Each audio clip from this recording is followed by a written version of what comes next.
Hi guys! Welcome back to my YouTube channel. Meron akong mga ano dito guys, fresh from the Philippines.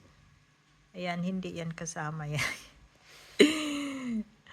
Ayan guys, meron ako ditong, ayan special biscucho ng Margie's. Ang sarap nito guys sa kape. Ayan meron ako dyang 3 balot to siya. Tapos, meron tayong dried mango. Ayan. 4 na balot yan, guys. Tapos, ito masarap yung bruhas ng ng Margie's. Ang sarap niya, guys. Tikman nyo. Ayan. Ang utap ng Margie's, ayan, the best. Napaka-crunchy at saka sobrang lutong.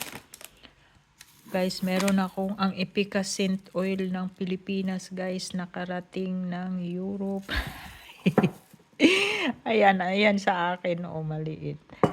Ayan, utap kayo dyan. Ayan, utap ng Margie's. Ang sarap niya, parang natutunaw lang sa bibig, guys, yung iba merong, siya matigas. Pero ito, ang sarap niya. Ayan. At saka guess what? Anong nadala ko guys? Ayan napakalaking powder milk. 2,400 grams guys. Hindi ko siya binalot. Ganyan lang siya. Nagbaka sakali lang ako kung makakalusot. Pero nakakalusot siya.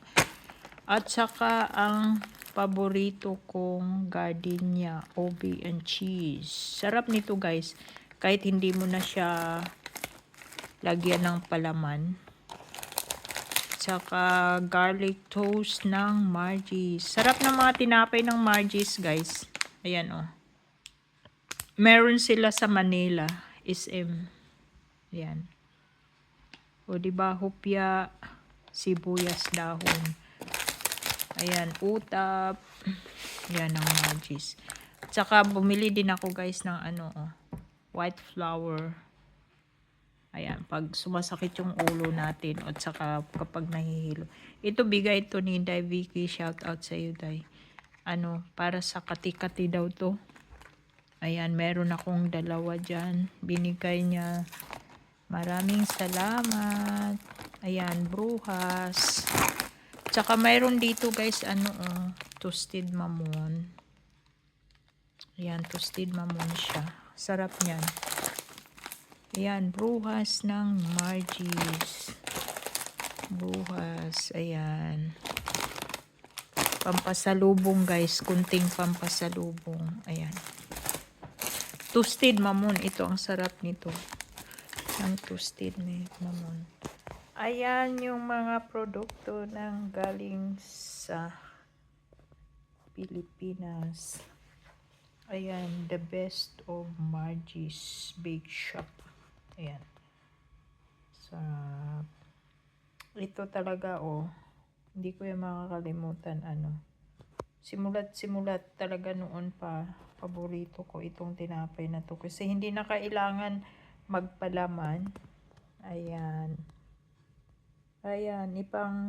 pang share ko yan guys. Ayan, maraming salamat sa panunood. Ayan, sana po nag-enjoy po kayo sa video ito guys. Thank you for watching. Bye bye.